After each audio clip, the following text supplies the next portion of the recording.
Siku hii ya leo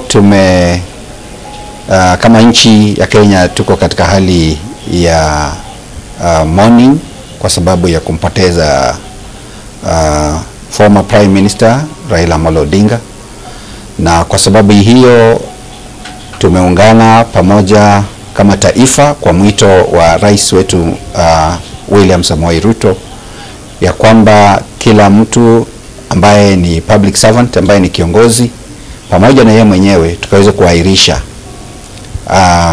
all functions, public functions. Na sisi kama Kisiwa National Polytechnic ambao tulikuwa tumekusudia na tulikuwa tushajipanga kufanya graduation yetu, hata wanafunzi wengine walikuwa shafika, lakini katika hali ya umoja na wenzetu katika taifa tumeweza kuahirisha mpango wetu wa kuwa na graduation yetu ya kwanza kama National Polytechnic. Na hivyo tunasikitika kuwatangazieni wote wahusika wakiwemo graduates pamoja na wazazi ya kwamba sio kwa mapenzi yetu bali ni kwa sababu ya hali jinsi ilivyo tumelazimika kuahirisha mpango wa graduation yetu, na kwa wakati unaofaa tutawatangazia tena siku ambayo graduation hiyo itaweza kufanyika.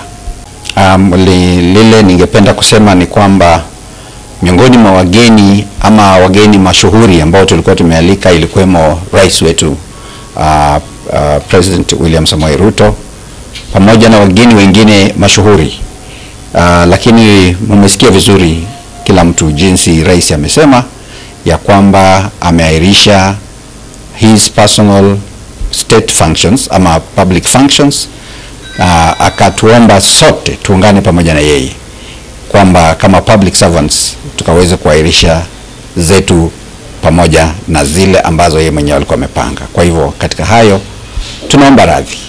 Hafla hii ilikuwa iwe na wanafunzi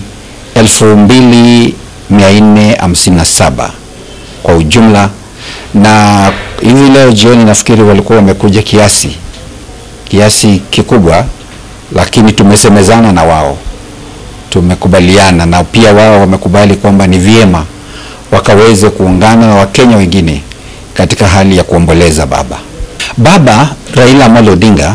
Ni statesman, yeye ni mtu mmoja kati ya wachache sana katika taifa la katika continent ya Afrika ambao wamesimamia kupigania haki za raia.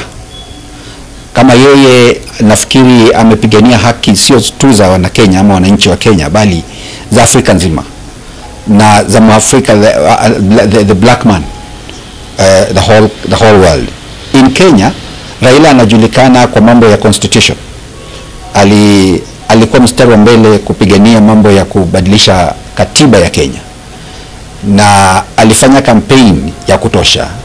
La zaidi, baba ndiye amekuwa kiongozi wa opposition for a very long time, na yeye ndio huwa ni kama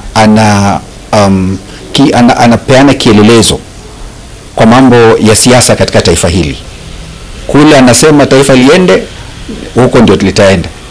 Na ndio maana wakati aliingia katika umoja na serikali tumepata amani.